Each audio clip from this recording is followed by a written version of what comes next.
Hey all, and welcome back to the finale of Sonic Rivals. This, I believe, is the Death Yard Zone.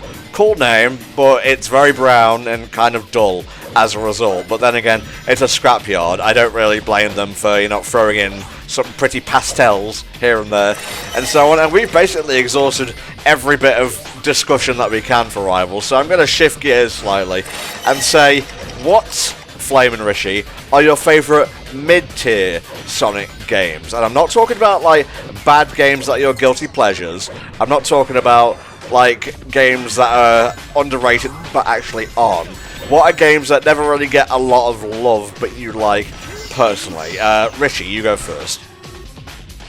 I mean, I suppose the one that I'd have to go with is Black Knight. Like, I would say obviously that Black Knight is very underrated, but it does still fit into that mid-tier Sonic game style of obviously being very short, part of a side series, not that many people really care about it all that much, but I definitely have a lot of love for it, as evidenced by, the multiple playthroughs that I have done on it and been part of. There you go. So I said probably that one for me. What about you, Flem? I like Black Knight as well, but if we're going purely about the games that barely anyone talks about, this might be a bit of a controversial one, but I really like Sonic Drift and Sonic Drift 2. Okay, no, that's fair. I remember when we covered that in the Retrothon, I was sort of joking about it on the lead up, because I didn't remember enjoying it as much as I would go on to during that stream. And it's like, I guess it's a dumb, goofy racing game, and I like dumb, goofy racing games, so yeah, it suits me nicely. That's fair. For me, you guys may know what I'm going to say. Actually, I'll give you each one guess. Richie, what do you think my mid-tier Sonic game of choice is? Well, as long as it's not fucking Secret Rings, we'll be fine. No, I said mid-tier, not like guilty pleasure. Secret Rings is a guilty pleasure game for me. Okay, 3D Blast? Got it in one. It is Sonic 3D Flicky's Island. I love basically everything about it. I like the art style. I like the music and the Genesis version of the game. The gameplay loop, while not the most complex thing ever, at least keeps things interesting. The isometric gameplay I can take or leave, but I think it works well enough for the game, and I just have a very big soft spot for it. Oh, I can't fucking stand Flicky's Island. Like, the isometric gameplay controls like shit. I ain't got the patience for it. How can you say such a thing when you're playing something with literal input lag? Because at least it does what I intend it to eventually. Okay, that's fair enough. But what are your mid-tier Sonic games, guys? Not the ones that got like terrible reviews or anything. Not the ones that are like your guilty pleasure games and so on. The ones directly in the middle for you. Not in terms of what like people have said or reviewed it, but just in the middle, like a 7 out of 10. I would give 3D Blast or Flicky's Island a 7 out of 10, personally. Yeah, I mean, I would give Black Knight higher than that, but obviously that is me. Yeah. Yeah, I mean, I have to say, like, the Sonic franchise is interesting in that sense, because I'd say that the majority of the games in the franchise do sit in that sort of mid-quality category. Like, I would say there's only been a few that have sort of surpassed that, and that's, to be honest, it kind of does baffle me in a sense of how the franchise has done that well, considering it has been kind of consistently okay for such a long time. But I suppose fun talking hedgehog character gets the kids involved, decent marketing campaigns, tends to take you a pretty long way in the grand scheme of things. Now, I'd just like to bring up something here. If you thought time travel in Kingdom Hearts was a bit complicated, this is how like time travel works in Rivals. The Master Emerald gets turned into a card in the future, which means it turns into a card and disappears in the past. Huh? What? That makes literally no sense. Well, you see, it hasn't happened until the events of this game, because the future hasn't happened yet, right? Anyway, a brand new recolor character. Eggman Nega. In this game, he is the descendant of Eggman. In basically all of the games, he is an alternate universe counterpart. So, there's multiple continuities between the handheld Sonic games. Try and put that on a fucking chart. Would you like me to draw you a diagram of how this all works? I will draw you a diagram of my middle finger telling you to fuck off. Oh, God. Also, can I just point out that, the evil weapon in this game is a freaking camera? Like, I mean, of all the things, like, evil monster within the Earth's core, mystical goop monster that can, summon waters from frickin' everywhere. And, the plan for this game is, oh yeah, I'm going to take a few pics. Like, what? That's not threatening in the slightest. Have you never encountered the tabloids before? Jesus. So this is what happens when print media went extinct. They went creating their own news. I mean, you're not far off. Now, Flame, refresh my memory. Is it the second game that has like a typical 3D Sonic world destruction beast? I honestly can't remember anything from Rivals 2. Like, in this game, it's got a really weird final boss, which we'll see sooner or later. I'm not sure if that's what you're talking about or not, but yeah. Well, the fact you don't seem to recall probably means that, yes, I know what I'm talking about here. But how did you find the end game of Rivals, mate? Did it actually challenge you for a change? In a way, like, the final levels, actually, we'll see those soon enough, they're not actually races, so they're actually a lot easier to get through. But this particular level can be a little bit fiddly if the AI depends to be a prick to you on that day. Like, a lot of this, it comes down to the AI is the difficulty, not the level design itself, because this, as just a bog standard Sonic level, there's nothing really challenging here.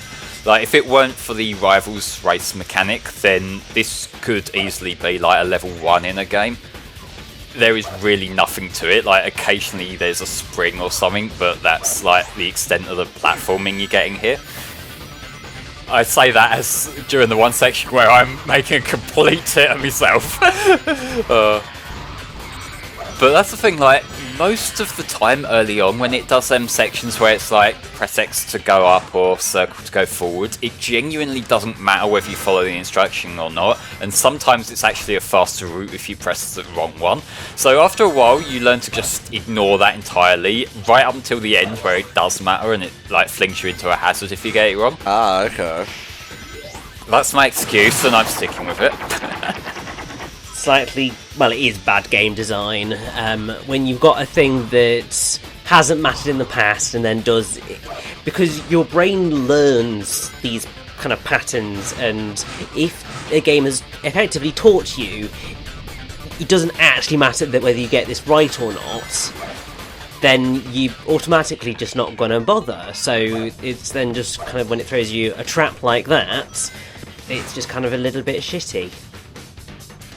It's the same sort of problem that I have with them sections in Eggman Landing Unleashed HD, and like sometimes that it deliberately gives you the wrong thing and it wastes you a bit of time because it'll either have the one that it tells you to do, which is just like a life or something that don't really matter, yeah. Or if you press the wrong one, then it sends you to the route that progresses you, and it just like, I get it, but at the same time it kind of seems counterintuitive for a speed game. Oh, definitely.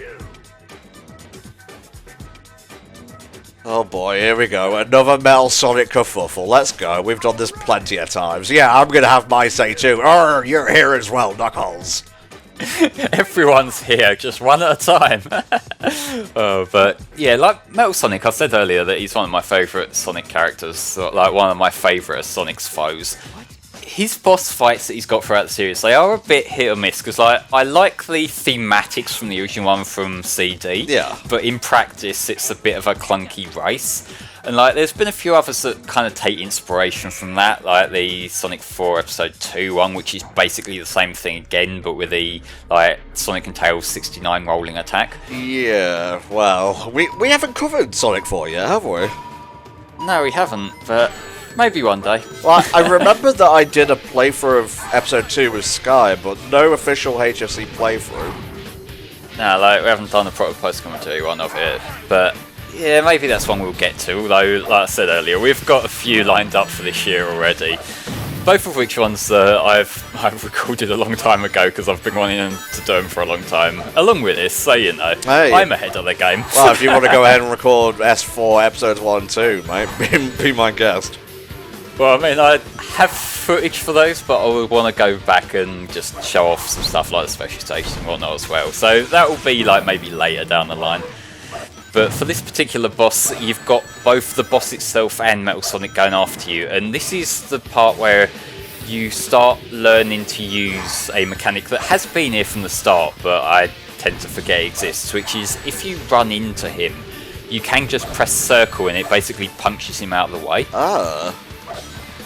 I usually default to just using the homing attack when I see a hazard, but that is another option you have, particularly like in the tight sections where you get pushed up against them and like maybe there's a low ceiling or something, so it'd be fiddly otherwise. Like there, what I just did there. Why is he a monkey exactly? I guess he just thought it looked cool. Yeah, Correct me if I'm wrong, but haven't most of his designs in this game been animalistic? they have, yeah. Yeah, it's like a bit of a theme they're going for. We had the panda mole cub thing and the turtle earlier on as well. So yeah, it's a bit of an animal theming they've got going. Maybe that contrasts a little bit compared to the anthropomorphic like animal characters, but then that's always been a thing with Sonic. Yeah. Also, can I just say that while I appreciate that, you know, they are constantly giving you rings so you're less likely to die during this, it does just feel very strange to see the rings constantly respawning around the arena every sort of few seconds, because I don't know, I think part of it is because, you know, my brain has just gotten so used to any Sonic boss only maybe giving you a set amount to survive throughout the entire fight, and so sometimes that has been fine, sometimes I've been like, you are monsters, give me more, but yeah, that just seems like an odd decision. Well, the cynical part of me wants to say they just put him there because the gameplay wasn't that finely polished when it went out the door, so just put more rings there. Yeah. But that's the same logic that people use in, say, Criticizing Unleash, where it's like, oh, there's a difficult jump here, and there's a one-up. That's because, you know, it wasn't programmed correctly. Oh, but when you go to Mario and it does the same thing, that's because Mario is a well-designed game. I've highly doubt those criticisms are coming from the same person, to be fair. Well, in my dreams they are, Flame. Your imaginary friend you've made up to be angry at, yeah. Yes, I love those. Oh, sit back and watch. Rah. I wonder if Eggman's excited for Pokemon Snap 2. Also, please, just that character, that model, that particular portrait, all of the other portraits look absolutely fine, like nothing special, but that portrait of Tails, just what is it? Come on, Rich, get over it, jeez. I can't, it's too much. No, let him. These cutscenes are going on for a while. Ah, this is my great plan. I will put the whole world in a card, and then I'll be dead, I guess. What was I planning to do here? I don't know. Believe in the heart of the cards, that's it, right? So the original was trapped in a card, and if I'm reading this right, Dr. Eggman Nega brought Onyx Island from the future, blah blah blah blah, Master Emerald vanished, whatever. You guys know how this works by now. Oh, you've made him angry, he's gonna put the flash on extra bright. Oh god, no. Then they'll blink when the picture gets taken. This plot is stupid, and not in a funny way, it's just dumb. Yeah. It feels like it's the sort of thing that if it were voice acted and if it had like a bit of production value to it, maybe they could have got away with it being one of the charming sort of silly ideas. Exactly. But because it's presented like this, and I know like it's hard to say that something's bad when it's obvious I'm sort of barely paying attention to it, but with this kind of presentation, it doesn't invite you to pay attention to it. No. You know? Like, the, our chat that has just been sort of sitting next to my video window, which, you know, I know exactly what everything in that says, that we had just before sort of starting the commentary, that is more interesting to me right now than the plot of Sonic Rivals. And one of those was just me pasting a notepad file in, goddamn. I will say the second game is a little bit less banal in terms of plot, and I think the energy of the game helps with that. The whole thing here feels a little bit cheap, and maybe again it's just a placebo effect, but I feel 2 is a little bit more well crafted, both like story and gameplay wise. But again, maybe I'm just bullshitting to make this seem worse. And I wouldn't even say Rivals is a bad game, I just feel it's very mid and kind of cheap as well. Yeah, it's like I said, it's a middle of the road 5 out of 10 sort of thing. As far as I recall, didn't Rivals 2 have voice acting in the cutscenes? So that might be the distinction. Let me look this up, mate. I have no idea, but having sort of watched the majority of it now, description of it as aggressively mediocre is very apt. Rivals 2 actually has a 4-point difference on Metacritic to the first game. Here's the question, do you think it's up or down? I bet it's going to be down, but it should probably be up. I would say probably down, because that just seems to be the thing with how reviews work. If they didn't like the first one, there's that preconception. Well, you're absolutely right. It is 60 out of 100. Yeah, that doesn't surprise me, because I know how that kind of thing tends to work, at least with mainstream reviews. Yeah, which is definitely a problem, because obviously games should be... Well, I mean, reviews are subjective anyway, so that is always a thing, but games should always be reviewed on their own merits and not on their predecessor or what they could have been, unless it's very clear that the problems that the game faces are as a direct result of what it was trying to be but didn't manage to be. See, this is why, in general, I don't like numerical review score systems, because they're inherently comparative for things that quite often can't explicitly be compared. Because, if we're comparing, I'm going to wager guess and say that the big outlets there between the two games, they've probably reviewed both. And if you're thinking that maybe one of them's been reviewed, say, an 8, and they say, just pulling numbers out of my arse, that it would have been higher if it had better production value or whatever, and then when Rivals 2 comes around, it's there is better production value, but this time it's got a 6. That looks like an inconsistency, and it's just if you were just explaining what you found the strengths and weaknesses to be, then that would be okay, people would be understanding, expectations change and whatnot. But you're basically given an objective number, because numbers are inherently objective. If you say one thing is 8 and another 6, then you are saying that the 8 out of 10 is better. That's just how the message numbers give. It just kind of... It makes it look like you're making a statement you might not necessarily be making. I mean, I think part of the problem with that comes in the fact of the way that we generally see review scores, or how they have been and still continue to be where they are used, is the scale's really warped to the fact of a 7 out of 10 is an average game. And I think the reason for that is because we previously worked on the 5-star scale, which was generally how films were reviewed. So obviously a 3 out of 5 is right down the middle. So when you kind of double that up, that becomes 6 out of 10, but 6 out of 10 doesn't sound very good. So 7 out of 10 becomes sort of more of the average thing that sounds average, even though it's clearly not, because it's not in the middle. And that's looking past the other more cynical takes that I could take about why scores end up the way they do. Yes. Collaborations between people who shouldn't be collaborating and things like that. But there is, it doubles up with that. And also the Metacritic as a whole, I don't like the fact that works around numbers, because the thing is, with individual publications, they all have different angles that they come at. And if you're thinking back to, this is one of the obvious examples to bring up, I know, but if you think back to the controversy when Bayonetta 2 came out, about like that one outlet that gave it, I think, a 7 out of 10, because... I think that was Polygon. Yeah, I think it was Polygon, like, because the writer felt it was a misogynist character design, which is a subjective takeaway.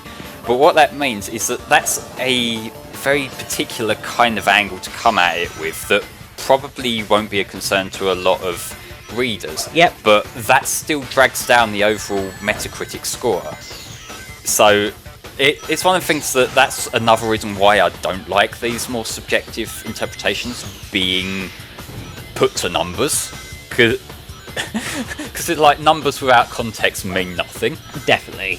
I think probably the closest that we've got in terms of those aggregate sites that sort of has a decent way of doing it is probably Rotten Tomatoes, in the sense that it kind of does the either it's rotten or it's fresh based on reviews. But obviously even then you have the complication of what is a positive review, what is a negative review, because sometimes a review can be overwhelmingly okay, but it's kind of saying it's it's all right, but it's nothing special.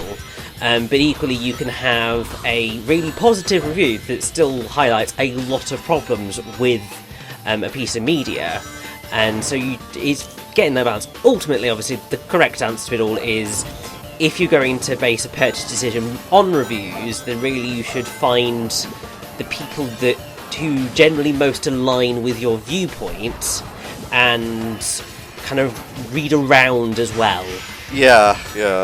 Those are sort of your two best options for ensuring that using reviews is going to get you a product that you're going to enjoy. But even then, it's no guarantee. There's also the danger of, like, this game did so-and-so, and it's got all these problems, and then they rate it high.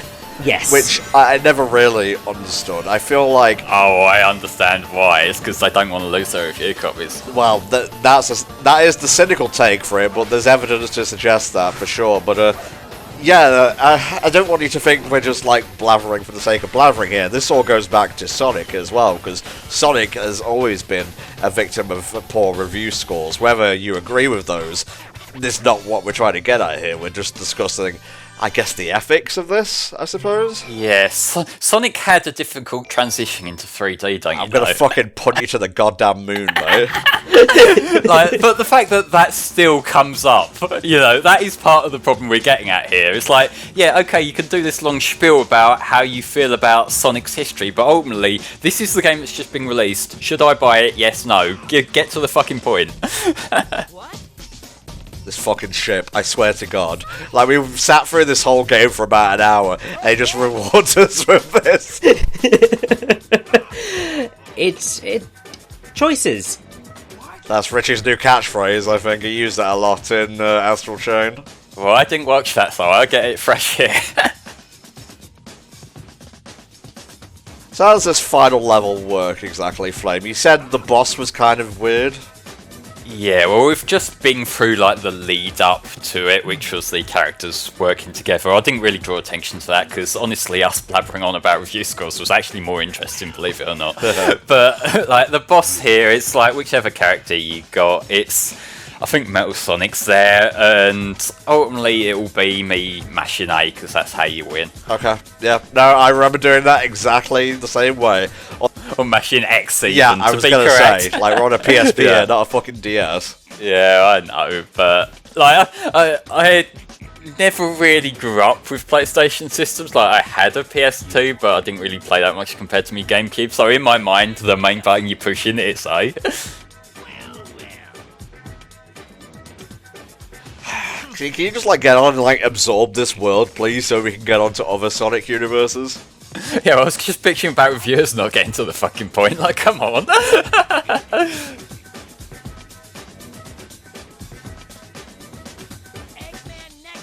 Okay, well delivered line. I'm glad they got Silver to voice that one particular line. I have a very long butt. Look at it. There's hazards here. but you get enough rings that it's much quicker and much more effective to just keep on mashing the jump. Whoa. So yeah, you get a couple of hits on each of the little segments, and then like it just moves you on to the next one. So really, there's not much thought to put into this. I will say it is possible to clip inside those cannons, which actually happened to me. If you check the silver part of the Hellfire playthroughs upload, that happened there, and I just left it in because I thought it was really funny at the time. I'm trying to compare this to another boss in the series. The closest I can think of is maybe something from Heroes that like detaches itself as the fight goes on, like the Egg Albatross or whatever. Maybe a boss in colours because it's 2D and so on. The Egg Albatross is similar in the fact that you beat it by mashing one button. Yeah, there's that, yeah. When you know that that's what you gotta do, it makes the whole boss a fucking joke. Looking at this, it has got the mashing one button and also the sort of bits falling off approach of the Egg Albatross, but it also obviously seems to slightly mix that in with the Metal Sonic races, but a very shit version of that. Wow. And yeah, I hope that it gets a little bit more exciting than this, because this is just very thoroughly... This is just bland at the minute as a final boss fight. I've got to let you down, Rich. I've got some bad news for you. It kind of doesn't. Yeah, we're just under 2 minutes away from the entire playthrough being over, alright? I mean, I suspected that was probably the case, but I mean, I would... No, they were keeping the exciting part for the end. There's like some fucking like platinum action sequence coming up thing, you know? Save the world.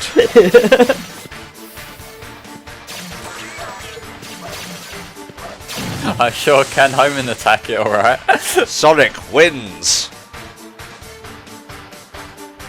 Ah, no, I'm going, see ya. So was that the final boss? Was that it? Yeah, that was the final boss. Sorry. Oh, okay. This just went from aggressively mediocre to aggressively mediocre with a shite ending. Well, everyone's safe. They're out the cards now, so hooray! I know we usually sum these up with like our final thoughts and that, but I can easily just sum it up as it's alright. Yeah, it's whatever. It's worth a single playthrough, I guess. I will say the highlight by that standards when the credits kick in, just appreciate how fucking boring the credit sequence is gonna be, both in terms of music and visuals. It blew me away the first time I beat this game. Okay, I'm looking forward to it. But yeah, my assessment of Sonic Rivals, meh. It's about as meh and mid-tier and just mid in general as you can get for a Sonic game. It excels at nothing.